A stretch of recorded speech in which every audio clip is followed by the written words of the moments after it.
I'll introduce myself and say hello to all of you. Thank you for joining us. I'm James Kirkup. I'm the director of the Social Market Foundation. Hopefully you are aware that you are at the Virtual Social Market Foundation. You haven't taken a wrong turning on the internet looking for another think tank. But that's where we are. Thank you. I'm very pleased that you're joining us to talk about our paper today.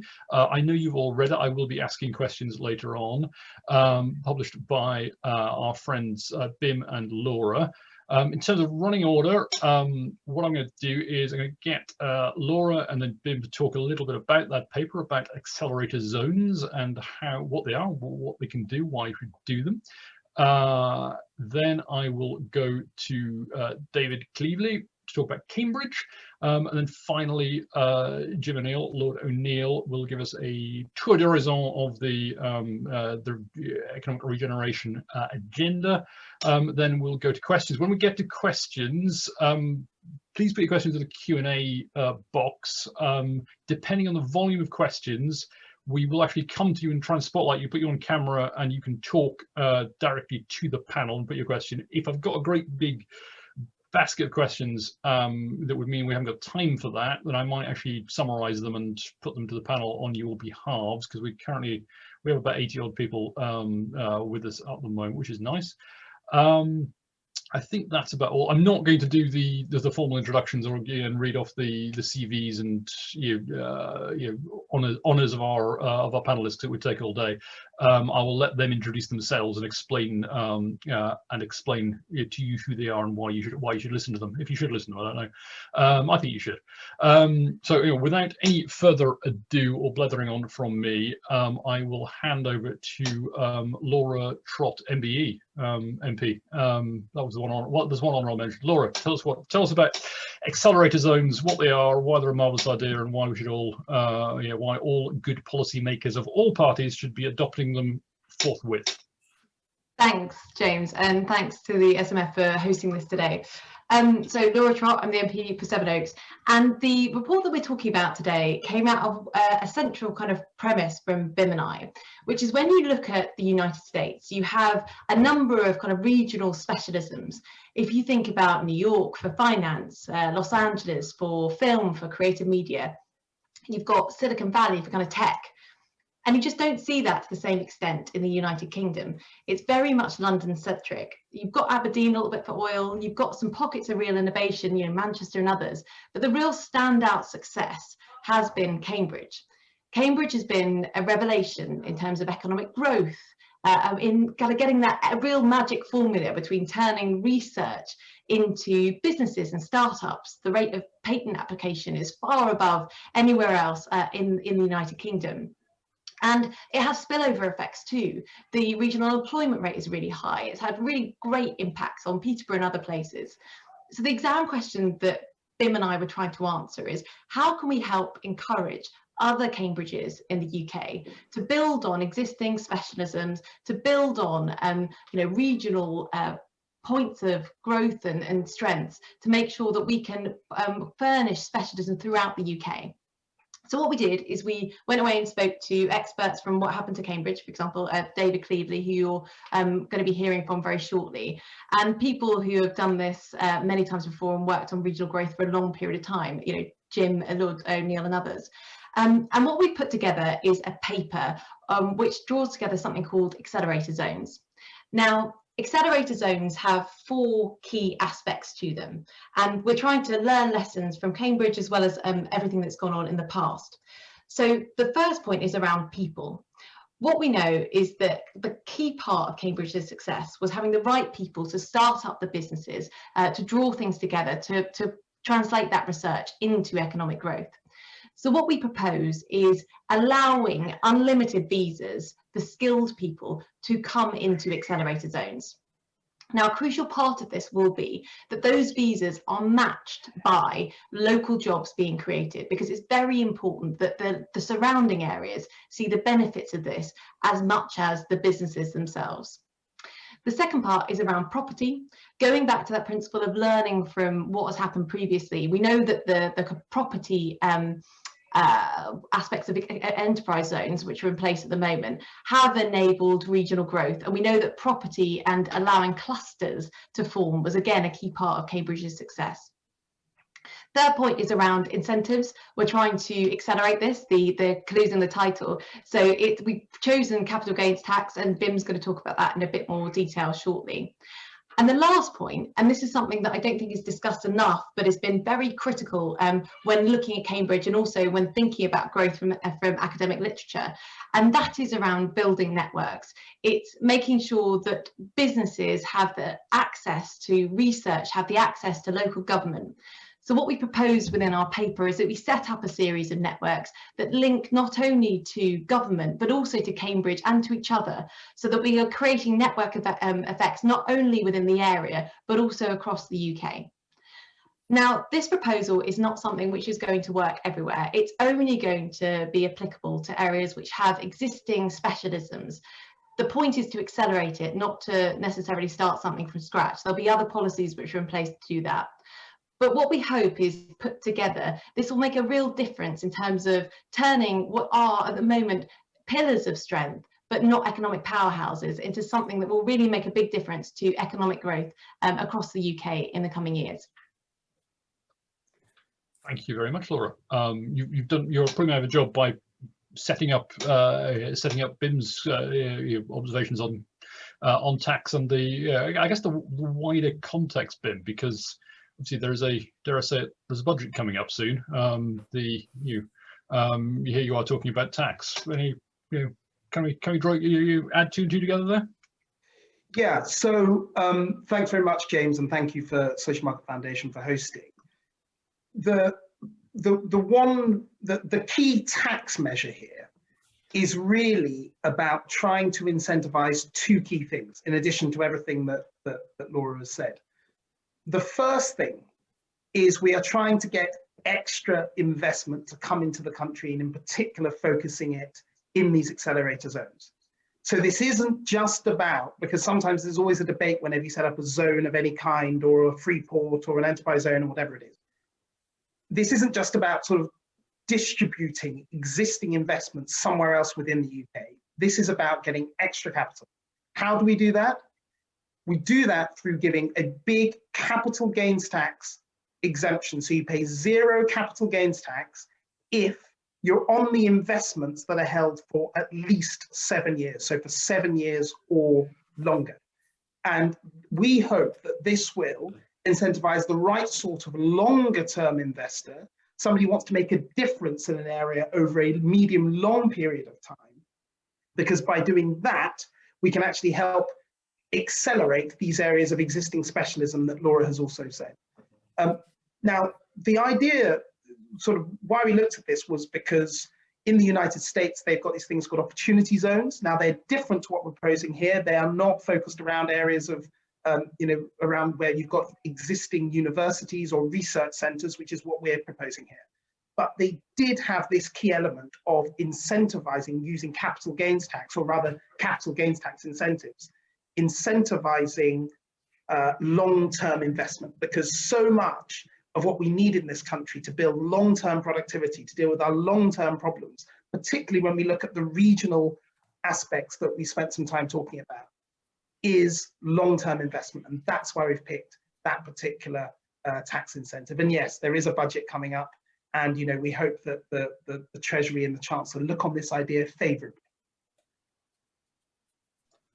Thank you very much, Bill. I'll probably come back to that subject to try and ask you some uncomfortable questions about the budget later on, as a friendly warning. But before I do that, I'm going to hand over to David Cleevely, who, David, we've heard that Cambridge is heaven on earth and the town to which all other communities should aspire to be, and largely thanks to you, I understand. Could you tell us a little bit about the tell us a little bit about the give its full title. You're the director of the Cambridge University Centre for Science Policy, which you're looking concerned. Maybe you're not. Well, look, James, I do a lot of things. That one's kind of moved into the past. I set up the Centre for Science and Policy, which I'll explain a little bit because it's referenced in the paper. So I'll talk a little bit about that. Okay. But as for Cambridge being heaven on earth, I think if you went and talked to the inhabitants of Cambridge, you would find quite a diverse range of views, I think is the best way of putting it. One of the signs that I once saw mocked up in Photoshop was Cambridge doing surprisingly well despite its infrastructure, which I think is a testament to the way in which Cambridge functions. Just as a side remark, the Treasury models and transport models for Cambridge don't work because so many people use bicycles that actually, if we all use cars or public transport, the whole thing would grind to a halt. So it's a rather peculiar city in that sense. But it's also, as Laura and Bim have said, it's a city which has grown very fast. No city in the UK has grown as fast as Cambridge. It's doubling every 10 years, has done so for the past 20 years. And hence my remark about doing surprisingly well despite its infrastructure, because one of the problems, of course, is that government investment in education, in health, in roads, in other things like that tends to follow the Office of National Statistics, and nobody at the ONS can believe that you have a city in the United Kingdom growing as fast as Cambridge. So we have a slight problem there. But let's talk about the bits that we know about Cambridge and why it's successful. And I think it's something which is now chiming with, I think, what's emerging in the general policy debate about the importance of place and about the way in which place matters, and for reasons which people are fumbling around a little bit, apart from this paper, which I think is beginning to get right to the heart of what's going on, saying place is really important, place, and in particular the networks that knit places together. I have a story where I was at a party in Goole, near Humberside, and there was a guy there who was running some AV, and he had studied at Kingston University for about a year, having given up his job as a garage mechanic. And the problem that he had was that the course that he'd done at Kingston, sorry, not Kingston, I mean Kingston upon Hull, I mean Hull University. The course he'd done at Hull was not what he really wanted, but he couldn't go back to being a garage mechanic, despite the fact that he now got a load of mates who all knew about music technology and could get together. Now, I come from Cambridge. My starting point was get together with your mates, rent a place, start to run some things over a weekend, start to get some subscriptions in, see if you can teach yourselves, you can do this stuff. And the blank look in his eye was something which I will always remember. And you come from Cambridge and you think, right, as Andy Richards said, it's a high risk, it's a low risk place to do high risk things, right? That's the way one thinks about it, and one looks around and one sees lots of people doing these things.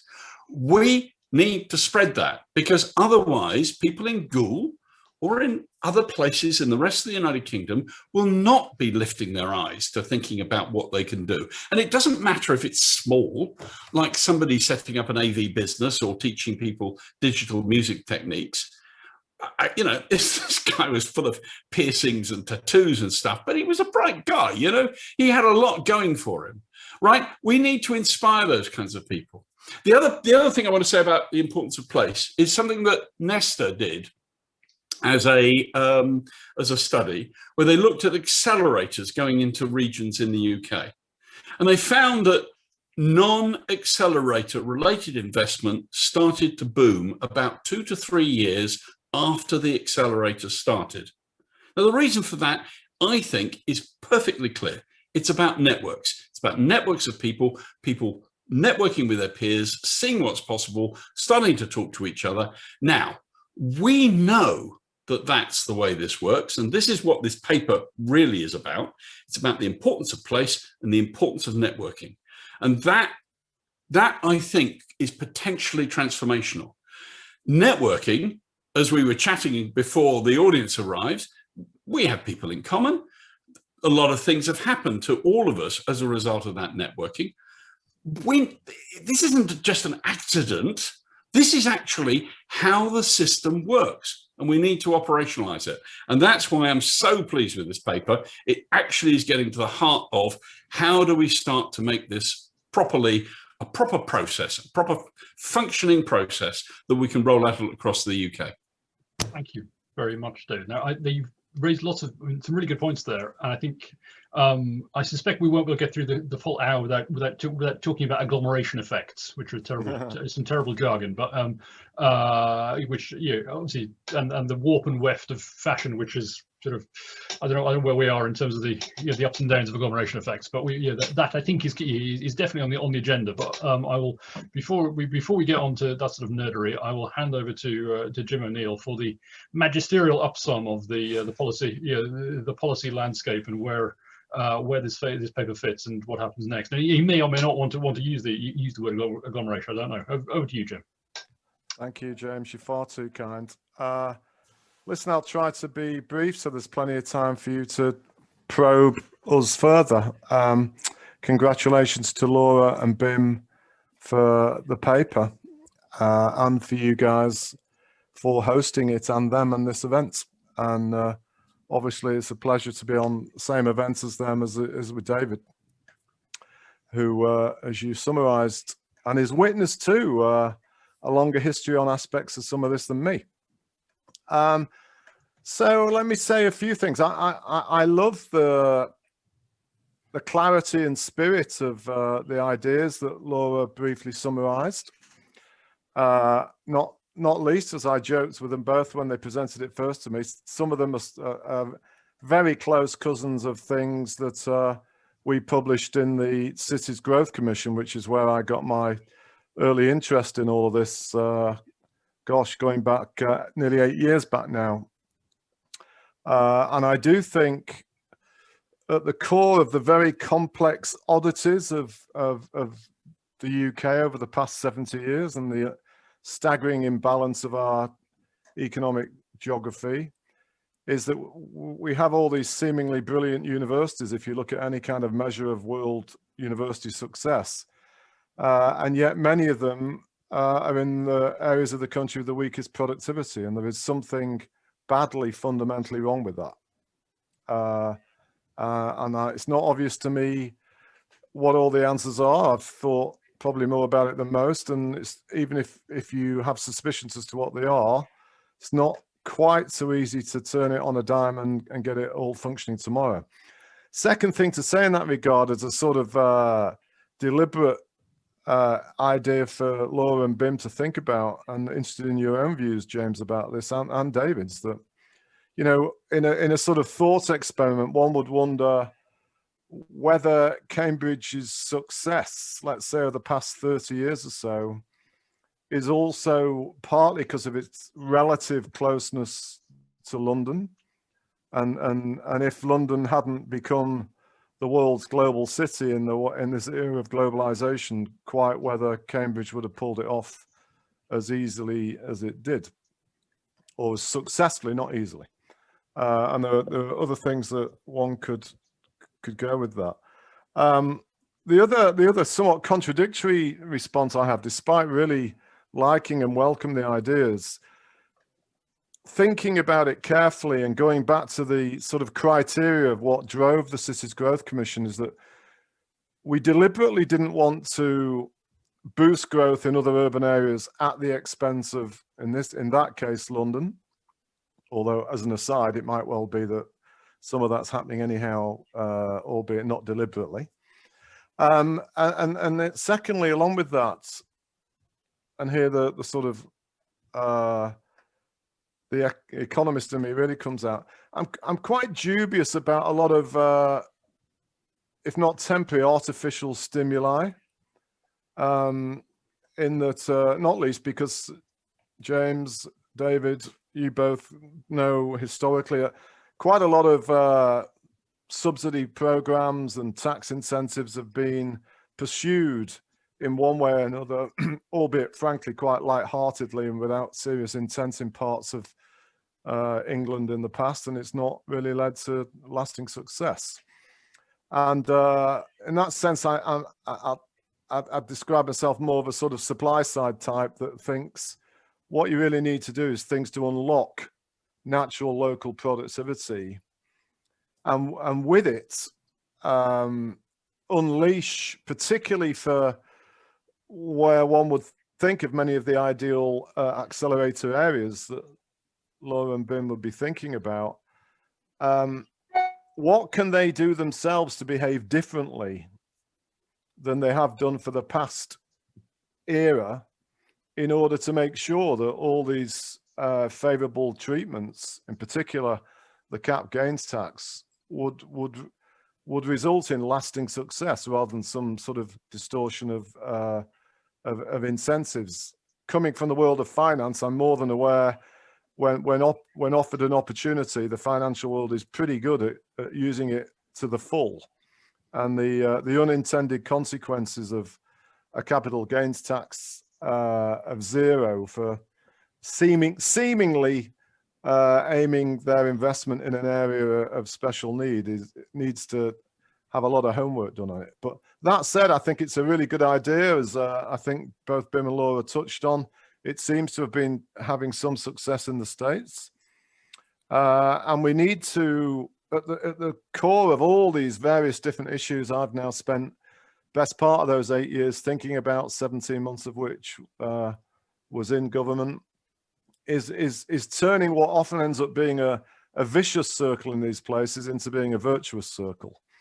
And trying to attract people that might be going elsewhere or not thinking of going to a place is definitely at the part of it, and creating some kind of spirit that this is a big new thing.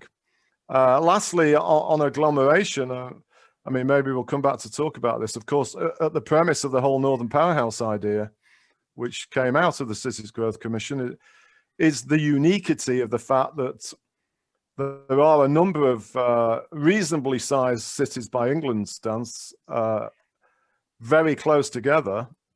And what we try to show, and I still in principle passionately believe, getting all of them working as one economic unit would actually be sufficiently powerful to change the national growth performance of the UK. Some of that has been challenged by, and maybe permanently challenged, because of the shock that COVID has done to the whole way we're probably all going to work. And so it could mean that aspects of the specifics of what Laura and Bim are looking at here, which is not so necessarily focused on, let's call it multi-agglomeration, may have a stronger role to play than somebody like myself might have thought before. Obviously, good talk. I could bore you all endlessly about all those things and more, but I'll stop there. That's what we booked you for, Jim. But thank you for pausing there, because actually you raised a couple of very good questions, which I'm going to put to Bim, Laura, and David, and then I want to come back to you, I think, on, I guess, your closing point. And it'll be interesting to the rest of the panel's thoughts as well on exactly that point as to whether or not COVID actually plus politics, and we'll come on to politics, COVID plus politics have changed the context of that agglomeration driven approach to this issue. But I'll explain what I mean by that in a minute. I'll try to anyway. But the questions the question I was going to put to Laura and Bim, up to them, which of them takes it first, and also David, was on Cambridge, and that your point about proximity to London, because the challenge, I guess, you could make, Bim, Laura, to this paper is, okay, if you want, if Cambridge is the model, well, it's very simple. All you need to do to make a town successful is make sure it's got a world-class university and is an hour from London. I know that's not the. I know that's not what the paper says. It's not the argument here. I guess the question is, what are the characteristics of Cambridge success which are out with proximity to London and the quality of the university that can easily be ported to comparable towns. Bim is signalling. Bim. Right. Look, thank you. Two key things. The first is the university is key. Right, so it does need to be somewhere where you have high quality academics doing really good research.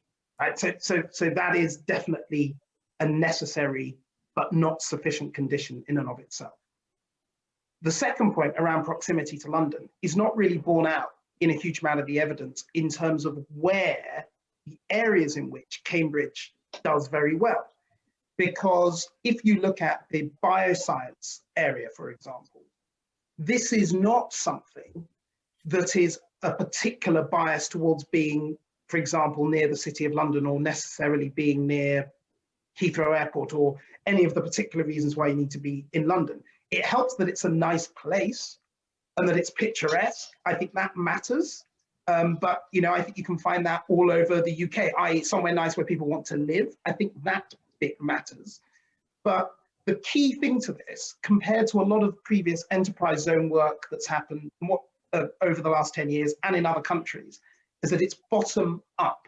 The whole point is we're trying to get, and the detail in the paper goes through how a report gets put in place on a similar way to how they did it in Cambridge, but local people, together with sort of experts and people who know how to do this stuff, get together and work out what their strengths are, what are the areas they should be focusing on. It's a bottom-up process. You know what you're good at. This is an idea of helping to sort of accelerate what you are already doing and doing it well. And the last point is on networks. This is really important because the idea of having a Centre for Science and Policy and linking that Centre for Science and Policy with Cambridge is not so that they can say, come and be like, do exactly what we've done in Cambridge, because every area's specialism will be different. It's about using the networks of people and operationalizing people getting together, whether they be investors or academics or business people or whatever. That is the bit that you need to copy. And actually, well, Laura, I don't know if you want to come on that, or if I should go to David on the Cambridge example. Yes, we go to David. So, David, actually, on that point on networks, and the centrality of getting people together to agglomerate, to chat, to do all these growth enhancing things that we're trying to encourage. Is there anything unique about Cambridge that makes it easier to do it there? Is it, I mean, you mentioned bicycling. It's a relatively compact, flat city centre where you've already got pre-existing institutions fairly closely co-located. I mean, is that, how important is, all those uniquely Cambridge things, do you think? Or can we, does that not matter? Could it be done in a city of hills and gridlock? Well, probably somewhere in Yorkshire. I mean, we've certainly had gridlock in Cambridge, so that's not and that's not unique across the United Kingdom. But I think the networking is important. But I think we need to just get some idea of the scale. I mean, Laura and Bim probably have better data than I have, but about 30,000 people down on the biomedical campus around Addenbrooke's and doing research on biomedics. And then you've got to add in all the other people who are on the various other science parks and so on, just on life sciences, never mind about anything else, because there's a lot more going on. I mean, we do refer to King's Cross as Cambridge South. So, Jim, you're quite right that there is a role for London to play in all of this. And if you take something like Demis's DeepMind, kicks off a bit in Cambridge, does some work at Imperial, ends up in London, and that's fine. That's a natural way in which some of these things work. But again, Bim and Laura pointed out that there's a lot that sticks, and what sticks grows, and the agglomeration effects are very clear. I think if you go back to Crick and Watson and the monoclonal antibodies that we're doing with life sciences, and the Illumina's purchase of I was going to say Selection, but I can't remember the name of the company. But in any case, all the gene sequencing is now done by technology in Cambridge. And all the, the world's biggest selling drug comes from Cambridge. It's a monoclonal antibody for treating arthritis. All of those things are part of that growth, right? You start off with Crick and Watson, and you end up with a biomedical campus of 30,000 people. And that bottom-up process is very important. It's its strength and it's a weakness. I mean, Cambridge does not have very many organizations actually organizing what it does. And it's one of the things that, if you compare it, say, for example, with Howard's stuff up in Manchester, Howard, I'm going to say Covington, but he's the chap who runs the Crick. Jim will help me out here. Howard Bernstein. Howard Bernstein, that's right. Howard Bernstein. The fact he was a Manchester City fan is a good guy. Yeah. Well, there we go. We can talk about that later. The Manchester has a different approach to it, which is a lot more organised, and I'm full of admiration for that. But that's part of what Bim and Laura have been drawing attention to, which is this point about how we learn from each other. Because I'd like to learn from Manchester. I'd like some of that strength in civic pride and civic organisation, which we don't have in Cambridge, because we're actually a kind of small village that's accidentally become a world superpower, and it's a very weird situation to be in. But the networking is paramount. It is something which I'm concerned about in the long run. But I want to make one other point, if I may. Sorry about this being a long ramble. It's innovation, and most of the UK economy doesn't innovate, right? The bits that grow, the 7% of the small, medium-sized enterprises that are contributing over 50% of the employment growth, are the ones that are innovating. And I think the productivity puzzle, and as I've discussed with Diane Coyle, who some of you on this panel will know in some great detail, I think the productivity puzzle is down to this problem about innovation, right? And innovation takes place in hothouses and networked areas like Cambridge. We need innovation elsewhere in the rest of the United Kingdom. We don't need more of the same. I don't want nail salons. I don't want another straightforward copycat thing. If you're going to, we need to innovate, and that's where this networking is so important. Thank you. Now, questions are starting to come in on the Q&A panel. I encourage members of the audience to pop more questions in there, or just flag up topics that you'd like to ask questions about, and I will start coming to you shortly. But there's one question or a topic I suppose I want to try and expand on with should we go with Jim and Laura? Really following on from Jim's last point about COVID, about the fact that the very fact we're doing this meeting on a screen. We're not meeting. We can't meet. First of all, what will be the long-term consequence of any change of habit we undertake because of all this for that networking? And the other point, I guess, the other sort of challenge or question I have about that agglomeration-led effect that Jim described is, I wonder whether or not it's always completely consistent with the political imperatives we've seen captured in, and I think I'm going to be the first person to say the words on this call, which is quite amazing, in the phrase levelling up.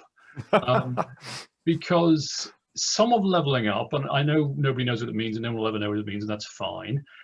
Sometimes levelling up seems to mean doing better for giving more to the lowest possible unit of population, or essentially the town or constituency of the speaker, and it's sort of does levelling up, I wonder, cut against the creation of big unit powerhouses like the Northern Powerhouse in favour of advantaging smaller towns at the sort of medium level like Cambridge. I don't want to get into a towns versus cities row, but I wonder whether or not levelling up is inherently has a towns versus city tension, and I wonder whether or not some of the population shifts and the change of habits that come about from COVID might accelerate that. So that's a nice, simple, snappy question for Jim and Laura to answer in 30 words or fewer. How's everything going to change because of the pandemic and like politics and that? Laura, do you want to go first? What a gentleman. With pleasure. So thank you for that, James. I think in terms of, so taking the first point in terms of the impact of COVID, well, look, we all know that this, the means of communicating on screen has its limitations. We've all come very hard up against those in the past year or so. So whilst I think it will be helpful in many ways, we talked about the networking effects between different cities. I think that will be facilitated by the move to Zoom that we've seen. But ultimately, place will still remain important. Those agglomeration effects will still remain important. The science parks will still remain important. It'll be important for businesses to be able to cluster together. I don't think that will go away. So I think that the recommendations in the paper around property will still remain central to what we're trying to do with accelerator zones. On the wider point about levelling up, I think it's important to say that this is primarily an economic paper. This is about increasing the economic potential of the United Kingdom. That's what we want to do here. There is a conversation about how you then share those proceeds, and it's been very important to us that we look at this in a way of increasing economic growth in the UK as a whole, about tapping into potential which is already there. So that's what the focus of this is, rather than looking at it through what is the best way of distributing things around. So James, three quick parts of answering. You said 30 words, I think. Mine will be longer than that. Who knows?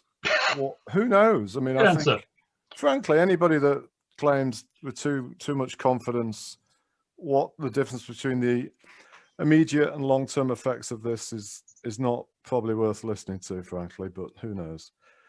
So with that caveat, I like to be open-minded to the idea, in the spirit of never letting a crisis go to waste, that in a really bizarre way, aspects of this crisis and forcing us to think how we all behave differently in many aspects of our life, including working, oddly might unlock some of this devastating productivity failure we've had the past 20 years. And if that's the case, amongst the things that could be questioned is this very notion of us all having to cram on mass transit to get in and out of huge urban areas. It might have been great for the past 50, 60 years, but maybe it's not going to be right for the next generation. And I like to keep an open mind about it. And thirdly, whatever the answer to that is, as both Laura and particularly Bim talked with such passion about a minute ago, as David did, unless there's innovation and ideas, don't matter where you are, really, right? And in that, I'm very close to the Manchester gang in so many different parts, including the university. And the example I raise at this point is about their great Nobel Prize winners discovering things that nobody else in the world has discovered. And going back to what I touched on earlier, graphene is a really good example that it came out of Manchester University, and yet Manchester itself, which, by the way, in the broader aspects of how you raise the question, is frequently stupidly now referred to as the London of the North by many other parts of the North.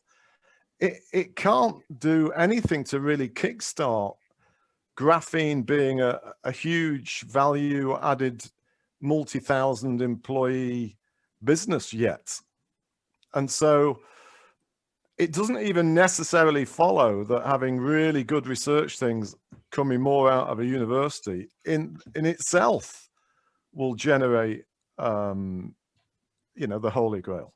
It's tough, I guess is what I'm saying.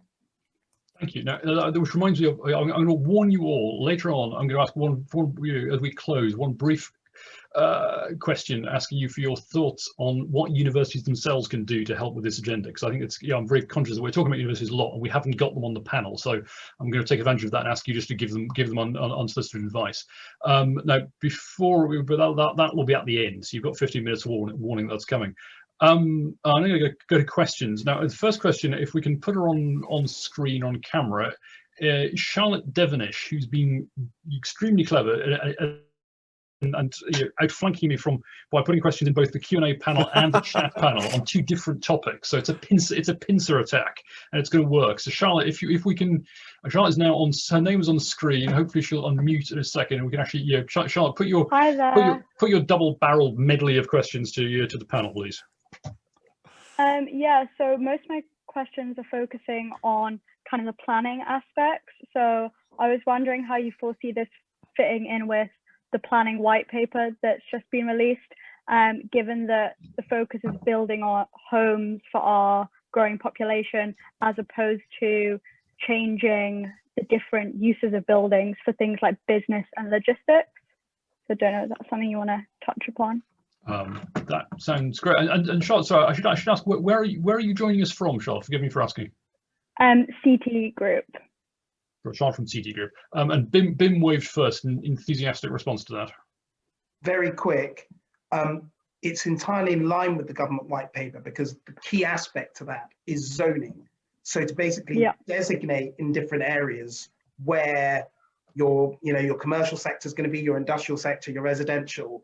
And as part of this, going again, talking about the bottom-up approach, it leaves in the hands of local people, local entrepreneurs, local politicians, how to set up their local area so as to best take advantage of this sort of scheme. And the only thing I would add to that, Charlotte, is what we're trying to do, I think, with a lot of this paper is to force thoughtfulness. So to force people to kind of come together and think about what are the strengths, where should businesses be? Have we got the right facilities for them and the right facilities for them to grow? And so part of what the facilities we put in terms of properties is to try and do that. So exactly as Bim says, we have this zoning effect that is created specifically for business and to allow that growth. So it's consistent and we hope will be additive to it. Forcing thoughtfulness. Thank you.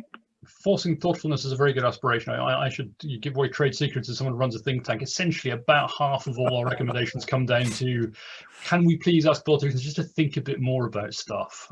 We started up by sort of putting in different language. That's what we mostly end up telling you all to do. So we're pleased the politicians, Bim and Laura, are doing that. David's waving. Yeah, thanks, James. Because Laura, you make a very good point. And one which is illustrating why this paper is so important. And if you look at local planning at the moment, it tends to start with the assumption that it is about housing and population growth, instead of, as you emphasized, absolutely spot on, that you need to integrate that with how is that working with business. And I think that's and with the infrastructure and various other bits and pieces. And I think that's part of what Charlotte was trying to get at. And I think if there's one thing I would make an appeal for, we need to be thinking in a more systems approach to how we do local planning. Because at the moment, it's simply assumed that somehow the population grows and the jobs grow with it. One of the differences that we've taken with Cambridge Ahead, which is one of the organizations that I've helped with, is to think about this as a systems problem. And that was behind the Cambridgeshire and Peterborough Independent Economic Review. We need more of that systems thinking that you were putting your finger on. Funny, that's another sort of go-to of think tankery is to, if we're ever in doubt what we should say, we just stick in a report somewhere. There should be a systems-based approach, because you can really go wrong with it. But and equally, there's a whole separate event and think tank to be run on whether or not the current system of policy making, government structures of government, national, and local, are actually amenable to systems-based approaches to complex problems, but we'll do that another time. Next question, I'm going to go to William Claxton Smith, if William is with us, or I can just read out the question if he's not. I hope I'm with you. William, yes, your question. Yeah, I was interested in something Bim said when he mentioned that this should be about attracting international investment, and I was more interested in what we could do to attract domestic, ideally local investment. As I understand it, Cambridge has a strong tradition of angel investors that have been involved in some of its progress. Unfortunately, I fear Gould probably doesn't, and I wondered what could be done to encourage investment by local people.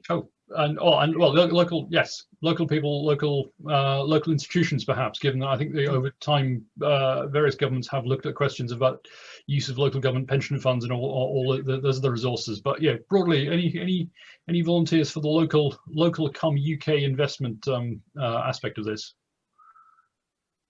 Jim.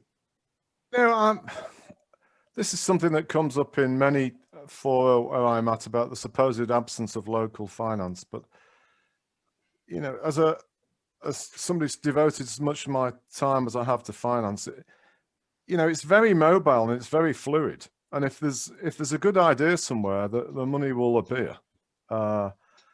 And it's not clear to me that, I guess what I'm trying to say, the necessity of finance being raised locally, I'm not sure is the key to unlocking this.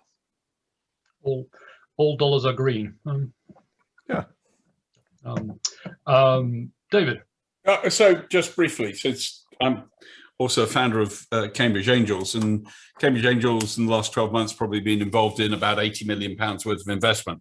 So it's, as an angel group, it's fairly significant actually at national scale. That's one of those key agglomeration effects. There wasn't an angel group in 2001 when my neighbour from across the road arrived with a sack full of money, having sold his company, and asked me where the angel group was, and we decided to start one. And I think that plays back to Bim's point about the bottom up, that and the availability of finance is an incredibly difficult and detailed Byzantine way of operating. I mean, at the far end, you know, it's fine. You can talk about slugs of money, about, you know, hundreds of millions of pounds. But at the beginnings, when you're talking about tens of thousands or hundreds of thousands or even a couple of million, you know, it's very complex. But out of those smaller investments grow the 20-odd $1 billion companies that Cambridge has generated so far. And I think that I'm with Jim on this. There's finance available, but there's also a networking effect and an agglomeration effect on finance. As Cambridge grew, I watched the VCs arrive, watched the infrastructure in place, and watched the expertise develop to be able to judge on investments. And that infrastructure, that social infrastructure that surrounds it, is like Sandhill Road. It is just the same kind of process. And we need to understand that is as much a delicate piece of social flowering and social networking as it is anything to do with just actually the money. And on that, actually, there's another question in the questions panel, which I'm just going to put to you as was putting the question on the line, as it were, from well, it's coming in the list of 6 Degrees Management, but I think that's a Noah Westcombe from 6 Degrees Management. No, the question is, what are the panelists' views on improving entrepreneurship hubs that already exist in cities? How can they get more access to capital and increase ties to educational institutions? Which I think flows on. So entrepreneurship hubs and access to capital. Anyone want to bite on that one? Bim. The truth is, it would really depend in what areas and what type of entrepreneurship, what sort of businesses that are being created. It really, really depends. I think that the key thing that what we're trying to achieve, though, and this follows on from David's recent point, it followed on from something that I noted that Jim said in his initial remarks, that this can only work if it is not dependent on artificial stimuli, right? That what we are trying to do is engender a way of operating that can be brought along or accelerated by certain incentives that we've mentioned. But this in and of itself, you cannot, from Whitehall or Westminster, declaim this is how we can make your business work. On some level, that will be down to local people doing the right things locally. And the key reason why market economy works is that nobody, however clever they think they are, nobody or no group of people is clever enough to fully design every single permutation. So I suppose the very short answer is, it depends. But if you're looking at access to local skills, the CEPA report, so the Cambridge and Peterborough Independent Economic Report that set up a lot of what's been going on in Cambridge over the last few years, that goes into immense detail about how local skills will work with local businesses and the university and everything else. So it matters, but it's just something that you have to put the right frameworks in place locally for local people to solve for themselves. Again, getting away from the Whitehall notion that we can solve every single problem with micromanaging it, which I know is sort of what politicians we all sort of like to do. I do think is important that we allow local people to breathe and take their own decisions. Thank you. We will finish strictly at 6 o'clock, which means we have 7 minutes left. So before I come back to the panel, pretty for thoughts on my earlier question about universities, I'm going to chuck in one more sort of question, come observation from the audience, which has come in from Gordon Forster, who said, you mentioned, Aberdeen was mentioned. He says, I grew up there. It has a good university. It's attracted lots of inward investment. It's reinvented itself from farming to fish, oil and engineering. Should this not be compared to see why it has been successful and see if it has common traits with Cambridge? So I also am tempted to make to make a joke about which of those towns has the coldest wind blowing in off the North Sea, but so that's a thought about the Aberdeen model as well. Anyway, so we now have 6 minutes left, which is a good way for me to then come back to all of you. And also, I'm sorry, the beep you probably hear is from Avik Bhattacharya, the chief economist of the Social Market Foundation and Aberdonian, sending me an unrepeatable message about the virtues of his home city. So I withdraw my earlier remarks about the Aberdonian weather. Last question, thoughts from all of you. You've established universities as being a really important, the central pillar of this stuff. What advice for universities? I said it's mindful that we have quite a lot of people from the HE community on the call, among others. What advice for universities about what they can do to encourage the wonders and delights that we've been discussing? I'll start with David as someone who's actually worked pretty closely with the university, and then come back to maybe Laura, Bim, and Jim for the last word on that one. So, David. Right, nice and quick. I'm chair of the Enterprise Hub at the Royal Academy of Engineering, and we've one of the things we do is we give grants to people to help spin out from university. That actually comes from Bayes. So quite a lot of the money for that comes from Bayes, and we put that in the right place. We've also just produced a report jointly with Bowhurst about university spin-outs, which I encourage people to look at. So my advice on this is actually we need to up our game a little bit to get the universities to talk to each other, to network together. And my personal experience with the university, when I was asked by Cambridge to set up the Centre for Science and Policy, was how do you get academics and policymakers talking to each other? How do you network together? I'm applying exactly the same thing at the Royal Academy of Engineering. I think my advice is we need to get these networks functioning, because most people need to understand what the opportunities are and to learn from each other. And going back to Bim's point and Laura's point about this bottom up, actually, that's the bit that we need to unlock, and the universities need to think like that, not as central control and command systems. Laura, I think how do you next in my rough running order? I think, well, Jim made the very good point earlier that we have world-class research and world-class universities, and we've just not transferred that into economic growth. And I think the key thing for our universities is to have a really clear-eyed understanding of where their potential economic advantage is, where are their specialisms, where do they have room to grow, where is there a commercial advantage that they could potentially create. And once they have that, that gives you the basis for having a discussion with local businesses, looking at what your labour market is surrounding the universities, looking at what you need to grow. But I think that really clear-eyed understanding of what the specialism is and where you have potential is really, really important. Read up on comparative advantage, yes. Bim. I agree with Laura completely. I was going to say exactly the same thing, but she stole it. Yeah, in relation to Aberdeen, I think it's a very good point, and I careful. I've got a staff mutiny on my hands. It's a very, very good point, and we should definitely look at it and to build it. Jim, advice to higher education institutions. Listen, I spent a lot of time trying to persuade something called the N8, which is a loose affiliation of the top northern universities, to maintain their appropriate competition, but to explore economies of scale. And I think at the center of the whole Northern Powerhouse ambition, if they don't pull that off, then that'll be, amongst other things, potentially many others, why the Northern Powerhouse won't end up doing what it's supposed to do. But I'm going to be having a meeting with them all early next month to pursue aspects of the idea. So it's what you said yourself, James, is vital.